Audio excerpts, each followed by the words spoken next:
سهار چې کله دی راپاسي نو د غسل دا مسله ده.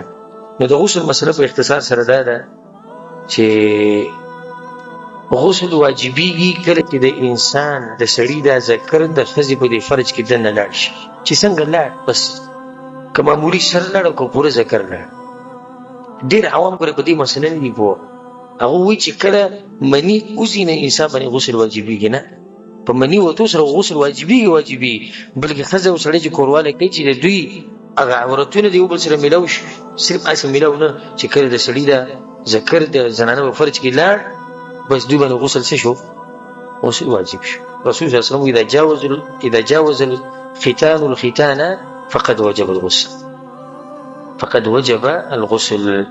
دلته اوس مسله دا ده چې ښځه او خاوند چې سهار راپاڅي نو غسل کول پکار دی. ولې د فرض د غسل دا وکړم پکار دی چې ښځه او خاوند یو ځای غسل د دې سره به مینه محبت څه شي؟ هغه ښه زیات شي. او د عائشې رضی الله عنها حدیث دی چې كنت اغتسل انا ورسول الله صلی الله علیه وسلم من اناء بيني وبينه واحد تختلف ايدينا فيه فيبادرني حتى اقول دع لي. وی کله چې به موږ سهار راپاسي نو د جنابت غسل به موږ کوو نو ما او رسول صلی الله علیه وسلم به د یو لوښي نه غسل کوو چې لوښی به زموږ په منځ کې پروت و، دغه یو لوښي نه به موږ غسل کوو. موږ به بیا لاسونه وهل، ما به رسول صلی الله علیه وسلم ته ماته پرېږده، هغه به ماته پرېږده، یو بل سره به مزاح کوو.